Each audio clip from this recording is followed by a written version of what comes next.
মধ্যপ্রাচ্যে মার্কিন আকাশ প্রতিরক্ষা ব্যবস্থায় ইরানের আরও একটি সফল হামলার খবর সামনে এসেছে। জর্ডানের একটি বিমান ঘাঁটিতে ইরানের হামলায় যুক্তরাষ্ট্রের অত্যাধুনিক ক্ষেপণাস্ত্র প্রতিরক্ষা ব্যবস্থা থার্ড এর একটি অত্যন্ত গুরুত্বপূর্ণ রাডার পুরোপুরি বিধ্বস্ত হয়েছে বলে স্যাটেলাইট ছবি বিশ্লেষণে দেখা গেছে। এই রাডারের দাম মার্কিন মুদ্রায় প্রায় $300 মিলিয়ন, অর্থাৎ প্রায় $30 কোটি। মার্কিন সংবাদ মাধ্যম CNN ও ব্লুমবার্গ এর প্রতিবেদনে এই তথ্য উঠে এসেছে। বাণিজ্যিক স্যাটেলাইট থেকে পাওয়া ছবি বিশ্লেষণ করে দেখা গেছে জর্ডানের মুয়াফাক সালতি বিমান ঘাঁটিতে অবস্থানরত মার্কিন কোম্পানি RTX কর্পোরেশন নির্মিত AN টাইপ 2 রাডারটি আনুষঙ্গিক সরঞ্জাম সহ ধ্বংস হয়ে গেছে। ইরানের সঙ্গে ইসরায়েল ও যুক্তরাষ্ট্রের সামরিক সংঘাত শুরুর দিকেই এই হামলা চালানো হয়। সংবাদ মাধ্যম CNN এবং বিভিন্ন বাণিজ্যিক স্যাটেলাইট সংস্থা এই ধ্বংসযজ্ঞের ছবি প্রকাশ করেছে। পরবর্তীতে একজন মার্কিন কর্মকর্তাও ঘটনার সত্যতা নিশ্চিত করেছেন। তিনি জানান, এই রাডারটি পারস্য উপসাগরীয় অঞ্চলে মার্কিন ক্ষেপণাস্ত্র প্রতিরক্ষা ব্যাটারিগুলো পরিচালনার জন্য অত্যন্ত গুরুত্বপূর্ণ ছিল। প্রতিরক্ষা বিশেষজ্ঞদের মতে এই থার্ড রাডারটি ধ্বংস হওয়া যুক্তরাষ্ট্রের জন্য বড় ধরনের কৌশলগত ক্ষতি। Foundation for defence of democracy এর দেয়া তথ্য মতে গত 28 ফেব্রুয়ারি এবং 3 মার্চ জর্ডানে ইরান দুটি বড় হামলা চালায়। যদিও দাবি করা হয়েছিল হামলাগুলো প্রতিহত করা হয়েছে, কিন্তু বাস্তবে তাদের হামলায় এই রাডারটি রক্ষা করা সম্ভব হয়নি। Centre for strategic and international studies CSIS এর বিশেষজ্ঞ টম কারাকো জানিয়েছেন, পুরো বিশ্বে যুক্তরাষ্ট্রের মাত্র 8টি থার্ড ক্ষেপণাস্ত্র প্রতিরক্ষা ব্যবস্থা রয়েছে। একটি পূর্ণাঙ্গ থার্ড সিস্টেমের দাম প্রায় $1 বিলিয়ন। এর মধ্যে শুধু রাডারটির দামই প্রায় $300 মিলিয়ন। 2012 সালের পরিকল্পনা অনুযায়ী এই প্রতিরক্ষা ব্যবস্থা পরিচালনার জন্য আমেরিকার প্রয়োজন ছিল 9টি ব্যাটারি, কিন্তু বাস্তবে 8টি ব্যাটারি দিয়েই কাজ চালানো হচ্ছিল। এখন জর্ডানে থাকা রাডারটি বিধ্বস্ত হওয়ায় এই মুহূর্তে ব্যাকআপ হিসেবে তাদের আর কোনো অতিরিক্ত রাডার নেই। থার্ড কেন এত গুরুত্বপূর্ণ? থার্ড বা terminal high altitude area defence এমন একটি ক্ষেপণাস্ত্র প্রতিরক্ষা ব্যবস্থা যা বায়ুমণ্ডলের একেবারে শেষ প্রান্তে থাকা ব্যালিস্টিক ক্ষেপণাস্ত্র ধ্বংস করতে পারে। এটি প্যাট্রিয়ট ক্ষেপণাস্ত্রের চেয়েও অনেক বেশি শক্তিশালী এবং নির্ভুল। একটি থার্ড ব্যাটারিতে 90 জন সেনা সদস্য থাকে। এছাড়া এতে থাকে 6টি ট্রাক মাউন্ট করা লঞ্চার এবং 48টি ইন্টারসেপ্টর ক্ষেপণাস্ত্র। প্রতিটি ইন্টারসেপ্টর ক্ষেপণাস্ত্রের দাম প্রায় $13 মিলিয়ন। এই রাডারটি অকেজো হয়ে যাওয়ায় ওই অঞ্চলের আকাশ প্রতিরক্ষার পুরো দায়িত্ব এখন প্যাট্রিয়ট সিস্টেমের উপর পড়বে। তবে বিশেষজ্ঞরা সতর্ক করে বলেছেন, প্যাট্রিয়ট সিস্টেমের জন্য প্রয়োজনীয় প্যাকেট 3 ক্ষেপণাস্ত্রের মজুদ বর্তমানে খুবই কম। এদিকে ইরানের লাগাতার ড্রোন ও ব্যালিস্টিক ক্ষেপণাস্ত্র হামলার কারণে মধ্যপ্রাচ্যে মার্কিন প্রতিরক্ষা ব্যবস্থা এখন তীব্র চাপের মুখে রয়েছে। এই সংকট মোকাবিলা করতে এবং দ্রুত অস্ত্র উৎপাদন বাড়ানোর জন্য গত শুক্রবার হোয়াইট হাউসে মার্কিন প্রতিরক্ষা সদর দপ্তর পেন্টাগন বড় বড় প্রতিরক্ষা ঠিকাদার প্রতিষ্ঠান যেমন লকহিড মার্টিন ও RTX এর সঙ্গে জরুরি বৈঠক করেছে।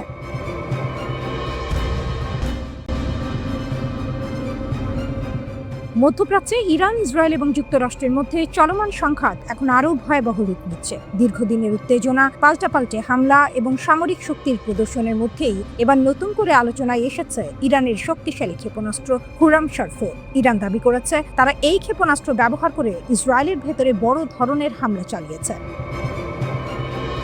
6 মার্চ ইরানের Islamic revolutionary guard corps IRGC জানিয়েছে তাদের সামরিক অভিযান অপারেশন ট্রু প্রমিস 4 এর 19তম ধাপে এই হামলা চালানো হয়েছে। ইরানি রাষ্ট্রীয় গণমাধ্যমের প্রতিবেদনে বলা হয়েছে, এই হামলার প্রধান লক্ষ্য ছিল ইসরায়েলের গুরুত্বপূর্ণ শহর তেল আবিব, বিশেষ করে বেন গুরিয়ন আন্তর্জাতিক বিমানবন্দর এবং ইসরায়েলি বিমান বাহিনীর 27 নম্বর স্কোয়াড্রন ঘাঁটিকে লক্ষ্য করে আঘাত হানা হয়েছে।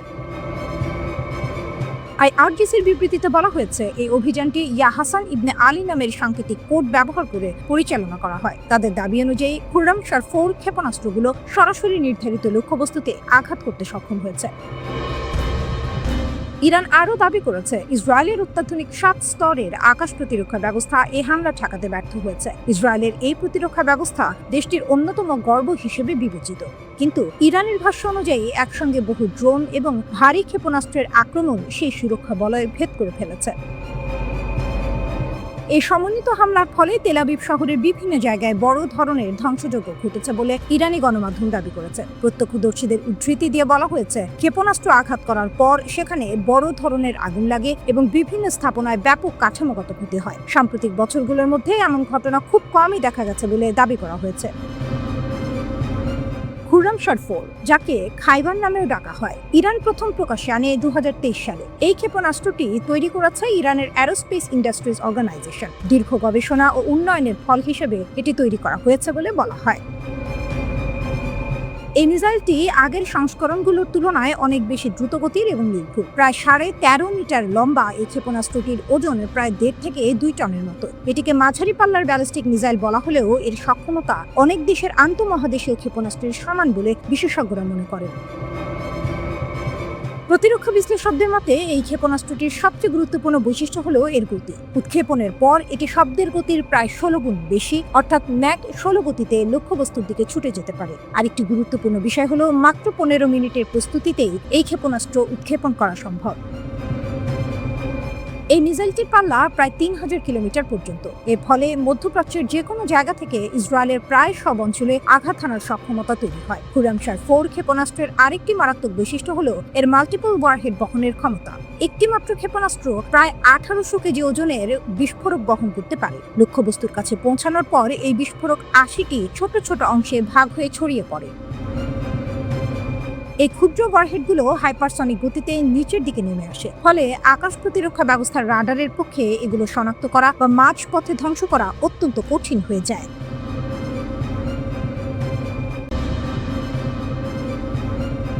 তেলের আগুন, যুদ্ধের আগুন, মধ্যপ্রাচ্য কোথায় যাচ্ছে? সৌদি আরবের সবচেয়ে বড় তেল কোম্পানি সৌদি অ্যারামকো তাদের বিশাল রেস ট্যানুরা রিফাইনারি বন্ধ করে দিতে বাধ্য হয়েছে, কারণ রিফাইনারির কাছে ড্রোন হামলা। ইরানের শাহেদ 136 ড্রোন সৌদি আরবের আরামকো তেল শোধনাগারে আঘাত হেনেছে। সৌদি আরবের রাশ তানুরা তেল শোধনাগারে ইরানের হামলার পর কালো ধোঁয়া উঠতে দেখা যায়। সৌদি আরবের রাশ তানুরা তেল শোধনাগারে ইরানের হামলার পর লোকজনকে নিরাপদ স্থানে সরে যেতে দেখা যায়। কেন এটা এত বড় ঘটনা? এই রিফাইনারি কোনো সাধারণ জায়গা না। প্রতিদিন প্রায় 5,50,000 ব্যারেল তেল প্রক্রিয়াজাত করতে পারে। এটি মধ্যপ্রাচ্যের অন্যতম বড় তেল কেন্দ্র। হামলার পর আগুন লাগলেও দ্রুত নিয়ন্ত্রণে আনা হয়। কিন্তু আসল ধাক্কা এসেছে অন্য জায়গায়। তেলের দাম হঠাৎ করে প্রায় 10% বেড়ে গেছে। বিশ্ববাজারে তৈরি হয়েছে আতঙ্ক। কেন পুরো বিশ্ব কেঁপে উঠল? কারণ সবকিছুর কেন্দ্র একটি জায়গা, হরমুজ স্ট্রেইট। এই সরু সমুদ্রপথ দিয়ে যায় বিশ্বের প্রায় 20% তেল। এখন কি হচ্ছে?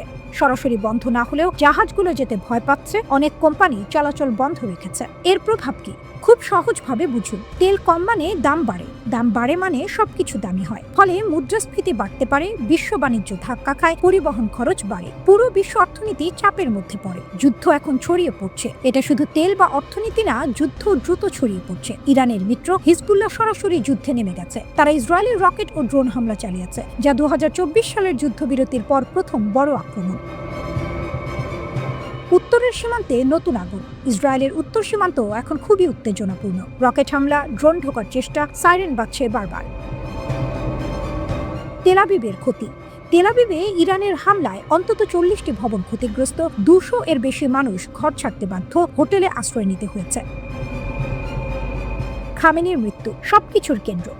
ইরানের সর্বোচ্চ নেতা খামেনি নিহত হওয়ার পরই এই পুরো সংঘাত বিস্ফোরিত হয়েছে। ইরান বলছে কঠিন প্রতিশোধ নেওয়ার ঘোষণা দিয়েছে। 2 মার্চ ইসরায়েলের প্রধানমন্ত্রী বেনিয়ামিন নেতানিয়াহুর কার্যালয় ও ইসরায়েলি বিমান বাহিনী প্রধানের সদর দপ্তর লক্ষ্য করে হামলা চালানো হয়েছে বলে জানিয়েছে ইরানের রিভলিউশনারি গার্ড IRGC। ইরানের সংবাদ মাধ্যম ফার্স্ট নিউজ এজেন্সি রিভলিউশনারি গার্ডের বিবৃতির বরাত দিয়ে এই কথা জানিয়েছে। বিবৃতিতে বলা হয়, জায়নবাদী শাসনের অপরাধী প্রধানমন্ত্রীর কার্যালয় ও বিমান বাহিনী প্রধানের সদর দপ্তরকে নিশানা করে হামলা চালানো হয়েছে। হামলায় খাইবার ক্ষেপণাস্ত্র ব্যবহার করা হয়েছে। কুয়েতে মার্কিন বিমান ঘাঁটি আলী আল সালেম লক্ষ্য করে 2 মার্চ হামলা চালানোর কথা বলেছে ইরানের সেনাবাহিনী। একই সঙ্গে ভারত মহাসাগরে চলাচলকারী নৌযানে হামলা করার কথাও জানিয়েছে তারা।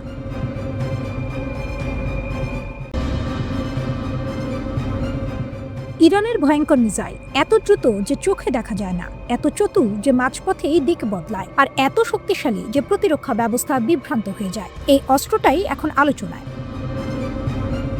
ফাতাহ 2। ইরান বলছে এটা শুধু নতুন অস্ত্র না, এটা একটা নতুন যুগের শুরু। হাইপারসনিক মানে কি? সহজভাবে বুঝুন। শব্দের গতি মানে ম্যাক 1। যদি কিছু ম্যাক 5 বা তার বেশি গতিতে চলে সেটাকে বলে হাইপারসনিক। আর ফাতাহ 2 গতি প্রায় ম্যাক 15 পর্যন্ত দাবি করা হচ্ছে, মানে কয়েক মিনিটে শত শত কিলোমিটার পাড়ি দিতে পারে।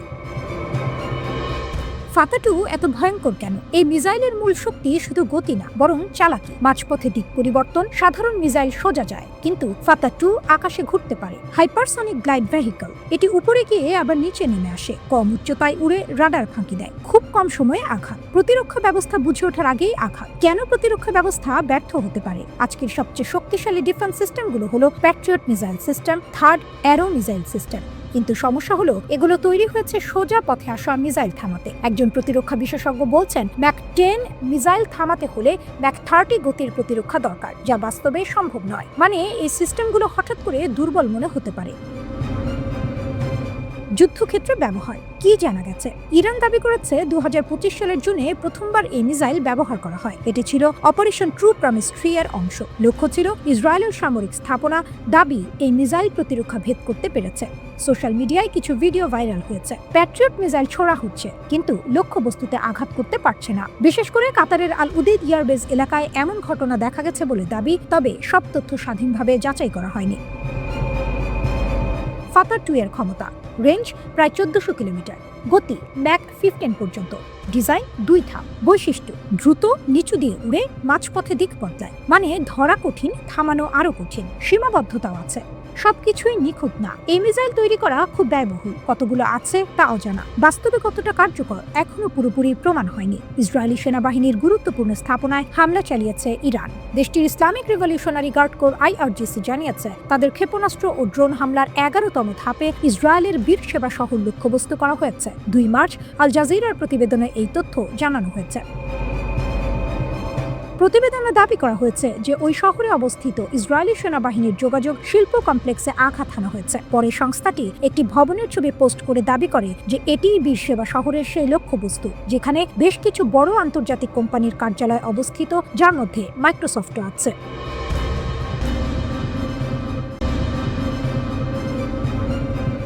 ইরানের নিশানায় কি নেতানিয়াহু? গোয়েন্দা খেলায় নতুন মোড়। মধ্যপ্রাচ্যের আকাশ এখন হয়ে উঠেছে শিকার আর শিকারীরই যুদ্ধক্ষেত্র। ইরান সরাসরি ইঙ্গিত দিচ্ছে তাদের নিশানায় আছেন ইসরায়েলের প্রধানমন্ত্রী বেনিয়ামিন নেতানিয়াহু। আর এই দাবি করেছে ইরানের শক্তিশালী বাহিনী Islamic revolutionary guard corps IRGC। সব জানা আছে, ইরানের হুঁশিয়ারি। IRGCর সাবেক প্রধান ইয়াহিয়া রহমি সাভাবি এক ভয়ঙ্কর দাবি করেছে নেতানিয়াহু কোথায় থাকেন, কখন বৈঠক করেন, কোথায় যান, সবকিছু নাকি ইরানের গোয়েন্দা তথ্য ভাণ্ডারে রয়েছে। তার ভাষায় প্রয়োজনে লক্ষ্যবস্তু করা হবে। ক্ষেপণাস্ত্র হামলা কি সত্য কি অজানা? 2 মার্চ নতুন এক দাবিতে কেঁপে ওঠে বিশ্ব। IRGC জানায় তারা নাকি ইসরায়েলের প্রধানমন্ত্রীর অফিসে সরাসরি হামলা চালিয়েছে। এমনকি ইসরায়েলি বিমান বাহিনীর কমান্ড সেন্টারও নাকি আঘাতের শিকার। এই হামলায় ব্যবহৃত হয়েছে খাইবার শেকান মিসাইল, ইরানের একটি আধুনিক মাঝারি পাল্লার ব্যালিস্টিক ক্ষেপণাস্ত্র। পাল্লা প্রায় 1450 কিলোমিটার, ওয়ারহেড 500 থেকে 1500 কেজি বিস্ফোরক, গতি ম্যাক 8 এর বেশি। বিশেষত্ব আকাশে দিক বদলাতে পারে। এটি শুধু দ্রুত না, এটি বুদ্ধিমান এবং প্রতিরক্ষা ফাঁকি দিতে সক্ষম। তেল আবিবে সাইরেন, বিয়ার সেবায় আগুন। 2 মার্চ রাত তেল আবিবে সাইরেন বাজতে থাকে একটানা। মানুষ দৌড়ায় আশ্রয়ের খোঁজে। দক্ষিণের শহর বিয়ার সেবায় ক্ষেপণাস্ত্র আঘাতে আহত হয় অন্তত 10 জন। বাড়িঘর ক্ষতিগ্রস্ত, শহর কেঁপে ওঠে। প্রতিশোধের আগুন। এই পুরো হামলার পেছনে রয়েছে এক বিস্ফোরক ঘটনা। ইরানের সর্বোচ্চ নেতা আলী খামেনি এক যৌথ মার্কিন ইসরায়েলি হামলায় নিহত হয়েছেন এমন দাবি করা হচ্ছে। আর সেই ঘটনার প্রতিশোধেই ইরান নামিয়েছে তাদের ক্ষেপণাস্ত্র শক্তি একের পর এক আঘাত। শেষ কথা, যুদ্ধ এখন নতুন স্তরে। এই সংখ্যা তার শুধু সীমান্তে নেই, এটা এখন গোয়েন্দা যুদ্ধ, ব্যক্তিগত টার্গেটিং, উচ্চ প্রযুক্তির ক্ষেপণাস্ত্র। সবচেয়ে ভয়ঙ্কর বিষয়, যদি সত্যিই কোনো রাষ্ট্র আরেক রাষ্ট্রের প্রধানকে সরাসরি টার্গেট করে, তাহলে এটি যুদ্ধের নিয়মই বদলে দেবে। আজ প্রশ্ন একটাই, নেতানিয়াহু কোথায় আর ইরান কত দূর যেতে প্রস্তুত? ইরানি যুক্তরাষ্ট্র ও ইসরায়েলের হামলার পর সংঘাত মধ্যপ্রাচ্য জুড়ে বিস্তৃত হয়েছে। এতে কেবল যে প্রাণহানি ঘটছে তাই নয়, শত শত কোটি ডলারের সামরিক অস্ত্র ধ্বংস হচ্ছে। উপসাগরীয় অঞ্চলে যুক্তরাষ্ট্রের সবচেয়ে বড় রাডার ব্যবস্থা ধ্বংস করে দেওয়ার দাবি করা হয়েছে। ইরানের কয়েকটি গণমাধ্যমের খবরে বলা হয়েছে কাতারে অবস্থিত যুক্তরাষ্ট্রের সবচেয়ে বড় রাডার ANFPS 132 ব্যবস্থা ধ্বংস করা হয়েছে। ক্ষেপণাস্ত্রের নিখুঁত হামলায় $110 কোটি মূল্যের এই বিশাল রাডার ব্যবস্থা ধ্বংস হয়েছে। ইরানের গণমাধ্যম ও অন্যান্য পত্রপত্রিকাগুলো রিভলিউশনারি গার্ড কোর IRGC এর জনসংযোগ বিভাগের উদ্ধৃতি দিয়ে জানিয়েছে, কাতারের আল উদেইদ বিমান ঘাঁটিতে অবস্থিত এই রাডারটি 5000 কিলোমিটার দূর পর্যন্ত লক্ষ্যবস্তু শনাক্ত করতে সক্ষম ছিল। ওই অঞ্চলে আকাশসীমায় কোনো ক্ষেপণাস্ত্র ঢুকলেই সেটিকে চিহ্নিত করে সতর্ক করে দিত এই রাডার ব্যবস্থা। ফলে উপসাগরীয় অঞ্চল এই ব্যবস্থার কারণে অনেকটাই সুরক্ষিত ছিল। কাতারের কয়েকজন কর্মকর্তারাও এই রাডারের ক্ষতির কথা স্বীকার করেছেন বলে দাবি করা হয়েছে খবরে। এই রাডারটি মূলত ইরানের ক্ষেপণাস্ত্র কার্যক্রমের ওপর নজরদারি করার জন্য 2013 সালে স্থাপন করা হয়েছিল।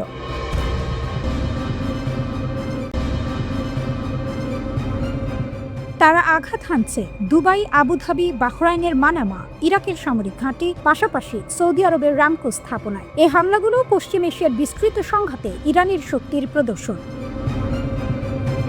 ইরান আকাশ শক্তির উপর নির্ভর করে না, তারা নির্ভর করে ক্ষেপণাস্ত্রের উপর হাজার হাজার ক্ষেপণাস্ত্র। ইরানের কাছে রয়েছে ব্যালিস্টিক ও ক্রুজ ক্ষেপণাস্ত্র, পাশাপাশি এমন ড্রোন যা শত্রুর প্রতিরক্ষা ব্যবস্থা ভেঙে দিতে পারে। বিশেষজ্ঞরা বলেন, পশ্চিম এশিয়ায় ইরানের ক্ষেপণাস্ত্র ভান্ডারই সবচেয়ে বড় এবং সবচেয়ে বৈচিত্র্যময়। 2022 সালে মার্কিন সেন্ট্রাল কমান্ডের মূল্যায়ন অনুযায়ী ইরানের কাছে 3000-এর বেশি ব্যালিস্টিক ক্ষেপণাস্ত্র রয়েছে। প্রতিবেদনে বলা হয়েছে, এর মধ্যে 2000টি ক্ষেপণাস্ত্র পশ্চিম এশিয়ার অন্য দেশগুলোতে পৌঁছাতে সক্ষম। আধুনিক বিমান বাহিনী না থাকলেও এর মাধ্যমে ইরান দূর পর্যন্ত আঘাত হানতে পারে। ইরানি কর্মকর্তারা একে প্রতিরোধ ক্ষমতার মূল ভিত্তি বলে উল্লেখ করেন। স্বল্প পাল্লার ব্যালিস্টিক ক্ষেপণাস্ত্র এই ব্যবস্থার প্রথম স্তর। এগুলো সাধারণত 150 থেকে 800 কিলোমিটার পর্যন্ত যেতে পারে। এর মধ্যে রয়েছে ফাতে সিরিজ, জুলফিকার, কিয়াম 1 এবং পুরনো সাহেব 1 ও সাহেব 2 ক্ষেপণাস্ত্র। এই ক্ষেপণাস্ত্রগুলো দ্রুত আঞ্চলিক হামলার জন্য তৈরি। এগুলো একসঙ্গে ছোড়া যায়, যার ফলে সতর্ক হওয়ার সময় কমে যায়। 2020 সালের জানুয়ারিতে ইরান এটি দেখিয়েছিল। কাসেম সোলাইমানি নিহত হওয়ার পর ইরান ইরাকের আইন আল আসাদ বিমান ঘাঁটিতে ব্যালিস্টিক ক্ষেপণাস্ত্র ছোড়ে। ওই হামলায় অবকাঠামো ক্ষতিগ্রস্ত হয়। 100-র বেশি মার্কিন সেনা মস্তিষ্কে আঘাতজনিত সমস্যায় ভোগে। দ্বিতীয় স্তর হলো মাঝারি পাল্লার ব্যালিস্টিক ক্ষেপণাস্ত্র। এগুলো সাধারণত 1500 থেকে 2000 কিলোমিটার পর্যন্ত যেতে পারে। এর মধ্যে রয়েছে শাহাব 3, ইমাদ এবং গাদারওয়াজ। খোরামশার ও সেজিল ধরনের ক্ষেপণাস্ত্র আরও বেশি দূর যেতে পারে। সেজিল আলাদা করে নজর কাড়ে। এটি সলিড ফুয়েল ব্যবহার করে, যা তরল জ্বালানির তুলনায় দ্রুত উৎক্ষেপণের সুযোগ দেয়। সব মিলিয়ে এই ক্ষেপণাস্ত্রগুলো ইরানের লক্ষ্যবস্তুর তালিকা বাড়িয়ে দেয়। ইসরায়েল এর আওতায় পড়ে। পাশাপাশি কাতার, বাহরাইন, কুয়েত, সৌদি আরব ও সংযুক্ত আরব আমিরাতে থাকা যুক্তরাষ্ট্র সংযুক্ত স্থাপনাগুলো এর মধ্যে রয়েছে। প্রতিশোধের ভৌগোলিক পরিসর আরও বিস্তৃত হয়। ব্যালিস্টিক ক্ষেপণাস্ত্রই সব নয়। ইরানের কাছে স্থলভিত্তিক ও জাহাজ বিধ্বংসী ক্রুজ ক্ষেপণাস্ত্রও রয়েছে। এর মধ্যে রয়েছে সোমার, ইয়া আলী, কুচ, হোফেইজে, পাভে এবং রাহাত। সোমার ক্ষেপণাস্ত্র প্রায় 2500 কিলোমিটার পর্যন্ত যেতে পারে। ক্রুজ ক্ষেপণাস্ত্র নিচু দিয়ে উড়ে এবং ভূমির কাছাকাছি থাকে, তাই এগুলো শনাক্ত করা কঠিন। এরপর আসে ড্রোন। একমুখী আক্রমণকারী ড্রোন তুলনামূলক সস্তা। এগুলো একসঙ্গে বহু সংখ্যায় ছড়া যায়। এর কৌশল হলো প্রতিরক্ষা ব্যবস্থাকে চাপে ফেলা। বিমানবন্দর, বন্দর ও জ্বালানি স্থাপনাগুলোকে কয়েক মিনিট নয়, ঘন্টার পর ঘন্টা সতর্ক অবস্থায় রাখতে বাধ্য করা। শুধু সংখ্যাই শক্তি নির্ধারণ করে না, টিকে থাকার ক্ষমতায় আসো। ইরান তাদের ক্ষেপণাস্ত্র কর্মসূচির একটি অংশকে শক্তিশালী করেছে ভূগর্ভস্থ টানেল ও গোপন ঘাঁটির মাধ্যমে। এই নেটওয়ার্কগুলো প্রথম হামলায় উৎক্ষেপণ ক্ষমতা ধ্বংস করা কঠিন করে তোলে। ফলে প্রতিপক্ষের জন্য হিসাব করা কঠিন হয়ে যায়। একটি হামলা দিয়ে সংঘাত শেষ না হতে পারে, বরং এটি দীর্ঘায়িত হতে পারে। আর ইরানের কাছে দীর্ঘ লড়াই চালিয়ে যাওয়ার মতো যথেষ্ট শক্তি রয়েছে।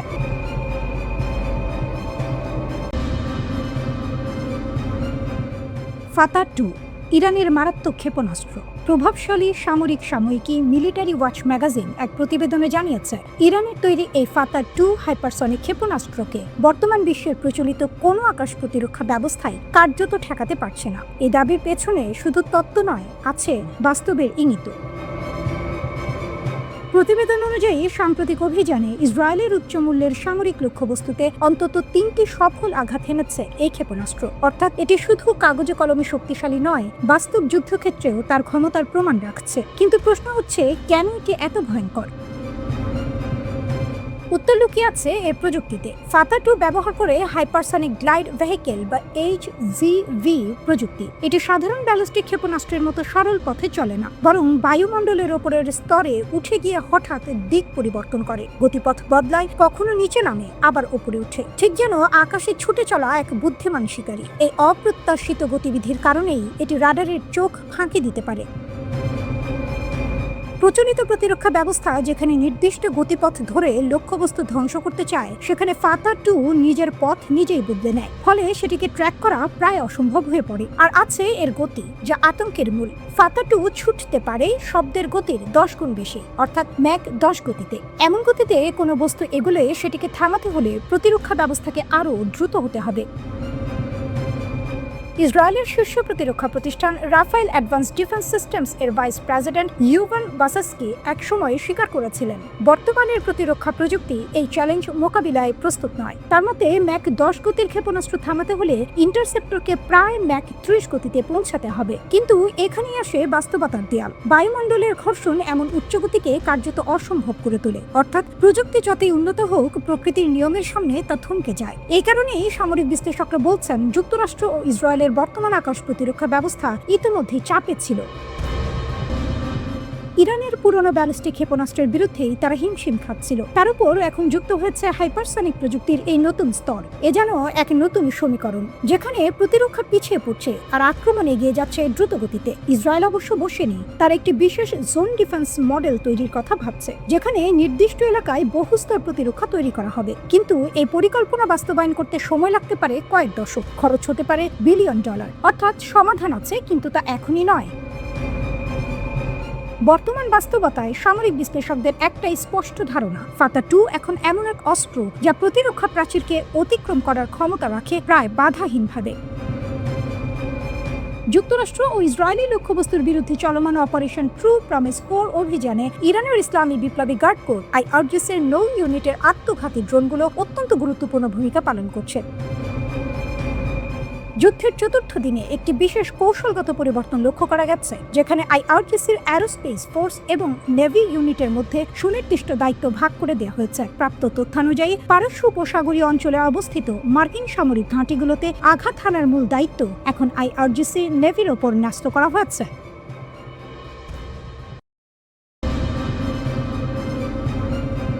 ইরান যুদ্ধ নিয়ে চীনা অধ্যাপকের শেষ ভবিষ্যদ্বাণীও কি মিলে যাবে? আগের দুটি মিলে যাওয়া এই অধ্যাপকের তৃতীয় ভবিষ্যদ্বাণী হলো, চলমান যুদ্ধে ইরানের কাছে যুক্তরাষ্ট্র হেরে যাবে। এনডিটিভির খবরে বলা হয়, চীনা বংশোদ্ভূত এই কানাডীয় শিক্ষাবিদ 2024 সালে একটি অনলাইন লেকচারের সময় এসব ভবিষ্যদ্বাণী করেছিলেন, যেটি ভিডিও সামাজিক যোগাযোগ মাধ্যমে ছড়িয়ে পড়েছে। তার ভবিষ্যদ্বাণীর প্রথমটি ছিল ডোনাল্ড ট্রাম্প আবারও ক্ষমতায় ফিরবেন, দ্বিতীয়টি ছিল তিনি ইরানের সঙ্গে যুদ্ধে জড়াবেন। তার এই দুটি ভবিষ্যদ্বাণী সত্য হয়েছে, তাই সোশ্যাল মিডিয়া ব্যবহারকারীরা তাকে চীনা জ্যোতিষী বলে ডাকতে শুরু করেছে। বেজিংয়ে দর্শন ও ইতিহাস পড়ান এই অধ্যাপক জিয়াং জুয়েকিন। তার পদ্ধতিটি মূলত আইজ্যাক আসিনবের ফাউন্ডেশন উপন্যাসের কাল্পনিক সাইকো হিস্ট্রি দ্বারা অনুপ্রাণিত, যেখানে দীর্ঘমেয়াদী ঐতিহাসিক ধরন ব্যবহার করে ভবিষ্যতের আভাস দেওয়া হয়। 2024 সালের মে মাসে রেকর্ড করা ওই লেকচারে জিয়াং যুক্তি দিয়েছিলেন, ট্রাম্প যদি ক্ষমতায় ফিরে আসেন তবে ভূ রাজনৈতিক চাপ মার্কিন যুক্তরাষ্ট্রকে ইরানের সঙ্গে সংঘাতের দিকে ঠেলে দিতে পারে। তিনি বলেছিলেন, এ ধরনের সংঘাত যুক্তরাষ্ট্রের জন্য বিপর্যয়কর হতে পারে। যুক্তি হিসেবে তিনি বলেন, ইরানের ভৌগোলিক অবস্থান এবং জনসংখ্যা যে কোনো দীর্ঘস্থায়ী দখলদারিত্বকে অত্যন্ত কঠিন করে তুলবে। পাহাড়ি ভূখণ্ড ও শক্তিশালী অভ্যন্তরীণ প্রতিরোধ মার্কিন বাহিনীর প্রাথমিক সামরিক সাফল্যকে খুব দ্রুত কৌশলগত ব্যর্থতায় রূপান্তর করতে পারে।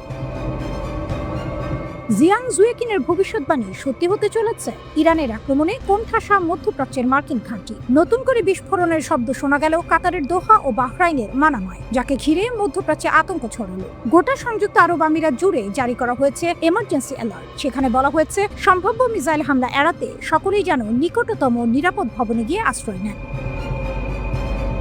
28 ফেব্রুয়ারি ইরানে হামলা হওয়ার পরই ইসরায়েল ও মধ্যপ্রাচ্যে ছড়িয়ে থাকা মার্কিন সামরিক ঘাঁটিগুলো লক্ষ্য করে বেপরোয়া হামলা শুরু করেছে তেহরান। 5 মার্চ দুপুরের পর দুবাইয়ের বিভিন্ন স্থানে বিস্ফোরণের শব্দ পাওয়া যায়। পাম জুমেইরা এলাকায় বিস্ফোরণের কথা নিশ্চিত করেছে সে দেশের প্রশাসন। শুধু তাই নয়, বিশ্বের সবচেয়ে উঁচু ইমারত বুর্জ খলিফার কাছেও একাধিক বিস্ফোরণ হয়েছে বলে জানা যায়। নিরাপত্তার কথা মাথায় রেখে শনিবারই খালি করে দেওয়া হয় বুর্জ খলিফা। কুয়েতে থাকা দূতাবাস বন্ধ করে দিল আমেরিকা। ইরানের সঙ্গে যুদ্ধ শুরুর পরে দ্বিতীয় কোনো কূটনৈতিক মিশন সাসপেন্ড করা হলো আমেরিকার তরফে। নিরাপত্তার স্বার্থে এই সিদ্ধান্ত বলে জানানো হয়েছে কুয়েতে থাকা আমেরিকান দূতাবাসের তরফে। কুয়েতে নতুন করে হামলার পরেই এই পদক্ষেপ করা হয়েছে। ইরানের বিপ্লবী গার্ড বাহিনী আইআরজিসি একটি মার্কিন যুদ্ধ বিমান ভূপাতিত করার দাবি করেছে। একই সঙ্গে ইরানের সেনাবাহিনী একটি হারমেজ 900 ড্রোন ভূপাতিতের কথাও বলেছে। তবে যুক্তরাষ্ট্র এসব দাবি অস্বীকার করেছে। এর মধ্যে ইরাক ও লেবানন সীমান্তে মার্কিন ও ইসরায়েলি বাহিনীর উপর হামলা চালানোর দাবি করেছে আইআরজিসি ও হিজবুল্লাহ। আল জাজিরার খবর অনুযায়ী ইরানের বিপ্লবী গার্ড বাহিনী দাবি করেছে দেশটির দক্ষিণ পশ্চিম সীমান্তের কাছে একটি মার্কিন F-15E স্ট্রাইক ফাইটার ভূপাতিত করা হয়েছে। আধা সরকারি বার্তা সংস্থা তাসনিম আইআরজিসির সূত্র উল্লেখ করে জানিয়েছে 2 আসনের ওই যুদ্ধ বিমানকে লক্ষ্য করে হামলা চালানো হয় এবং সেটি বিধ্বস্ত হয়। তবে ঠিক কখন এই ঘটনা ঘটেছে তা জানানো হয়নি।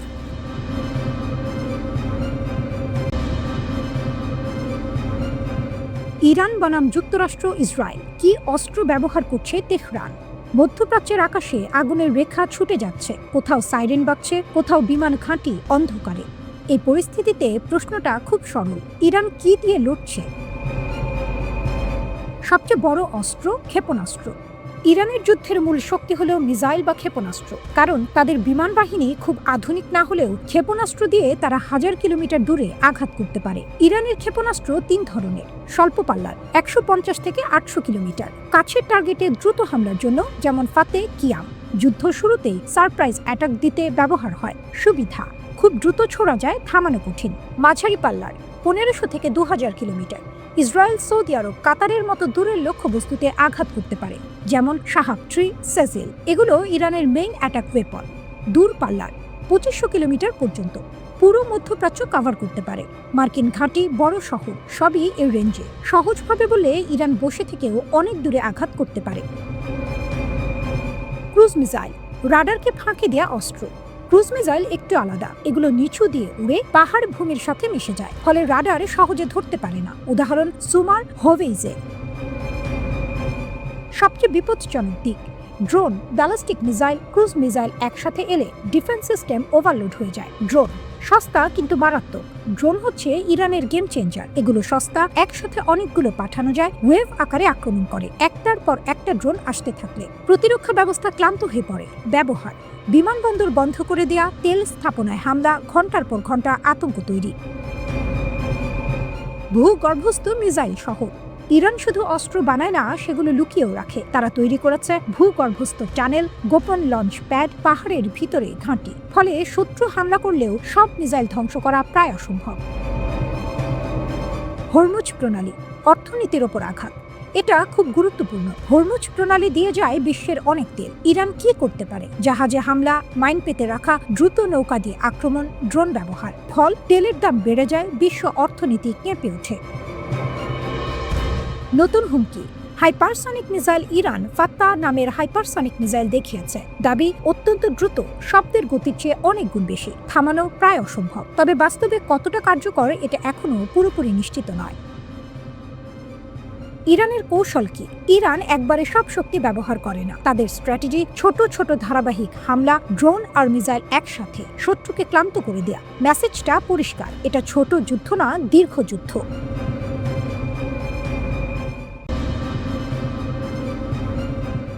আমেরিকার শক্তিশালী প্রতিরক্ষা ব্যবস্থা কি সত্যিই অজেয়? এই প্রশ্নটা আরও জোরালো হয়েছে।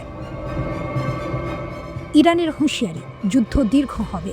ইরানের বিপ্লবী গার্ড বাহিনী ইসলামিক রিভলিউশনারি গার্ড কর্পস এর এক উপদেষ্টা ইব্রাহিম জাব্বারি সরাসরি বার্তা দিয়েছেন। তিনি বলেছেন, আমরা এখন এমন উন্নত সক্ষমতা নিয়ে প্রস্তুত যে বছরের পর বছর যুদ্ধ চালাতে পারি।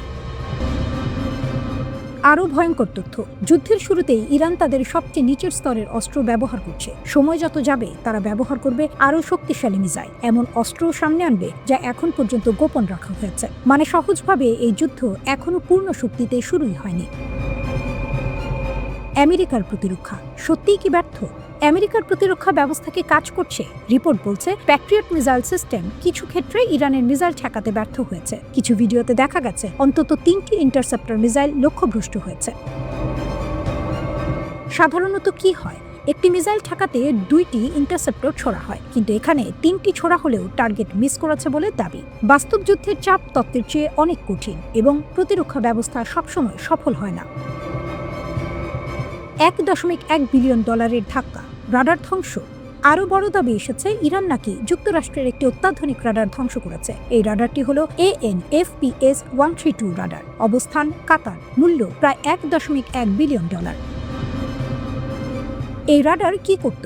৫,০০০ কিলোমিটার দূরের ব্যালিস্টিক মিসাইল শনাক্ত করতে পারত, অর্থাৎ আগাম সতর্কতা দেওয়ার জন্য এটি ছিল খুবই গুরুত্বপূর্ণ। ইরান দাবি করছে তারা এটি নির্ভুল হামলায় ধ্বংস করেছে, তবে এই দাবির পুরোপুরি স্বাধীন নিশ্চিতকরণ এখনো হয়নি। একটি ব্যালিস্টিক মিসাইল থামাতে ২ থেকে ৩টি ইন্টারসেপ্টর লাগে, মানে ১০টি মিসাইল এলে ২০ থেকে ৩০টি প্রতিরক্ষা মিসাইল লাগবে। এখন যদি ইরান প্রতিদিন বড় আকারে হামলা চালায়, খুব দ্রুত ইন্টারসেপ্টর শেষ হয়ে যেতে পারে। রিপোর্ট বলছে কয়েকদিনের মধ্যেই এই মজুদ ফুরিয়ে যেতে পারে। ১ মার্চ ইউএস সেন্ট্রাল কমান্ড নিশ্চিত করেছে যে ৩ জন মার্কিন সেনা নিহত হয়েছেন এবং ৫ জন গুরুতরভাবে আহত হয়েছেন। যুদ্ধের হিসাব অনুযায়ী এ হতাহত এখনও তুলনামূলকভাবে কম। সামরিক বিশেষজ্ঞরা মনে করেন যুদ্ধক্ষেত্রে এই ধরনের হতাহত হওয়া স্বাভাবিক। পাশাপাশি বিশ্বের এক প্রান্ত থেকে অন্য প্রান্তে বিপুল সংখ্যক সেনা ও সামরিক সরঞ্জাম স্থানান্তরের ঝুঁকি থেকেও কিছু অযুদ্ধজনিত মৃত্যু ঘটতে পারে। কিন্তু ডোনাল্ড ট্রাম্পের জন্য প্রতিটি মার্কিন হতাহতের ঘটনা দেশের ভেতরে রাজনৈতিক চাপ আরও বাড়িয়ে দিবে। ইরানের সর্বোচ্চ নেতা আয়াতুল্লাহ আলী খামেনিকে হত্যা করেছে যুক্তরাষ্ট্র ও ইসরায়েল। এর প্রতিবাদে কঠোর প্রতিশোধ নেওয়ার ঘোষণা দিয়েছে ইরান। একই সঙ্গে এই হত্যাকাণ্ড মুসলিম বিশ্বের সঙ্গে যুদ্ধ ঘোষণা বলে মন্তব্য করেছেন দেশটির প্রেসিডেন্ট মাসুদ পেজেশকিয়ান। ইরানের প্রেসিডেন্ট বলেন, যুক্তরাষ্ট্র ও ইসরায়েলি হামলায় সর্বোচ্চ নেতা খামেনির হত্যাকাণ্ড ছিল মুসলিমদের বিরুদ্ধে যুদ্ধ ঘোষণা। রাষ্ট্রীয় টেলিভিশনে প্রচারিত এক বিবৃতিতে পেজেশকিয়ান বলেন, ইসলামিক রিপাবলিক অব ইরানের সর্বোচ্চ রাজনৈতিক কর্তৃপক্ষ এবং বিশ্বজুড়ে শিয়া মতাদর্শের একজন বিশিষ্ট নেতার এই হত্যাকাণ্ড বিশ্বের সব প্রান্তের মুসলিম ও বিশেষ করে শিয়াদের বিরুদ্ধে একটি প্রকাশ্য যুদ্ধ ঘোষণা হিসেবে গণ্য হচ্ছে।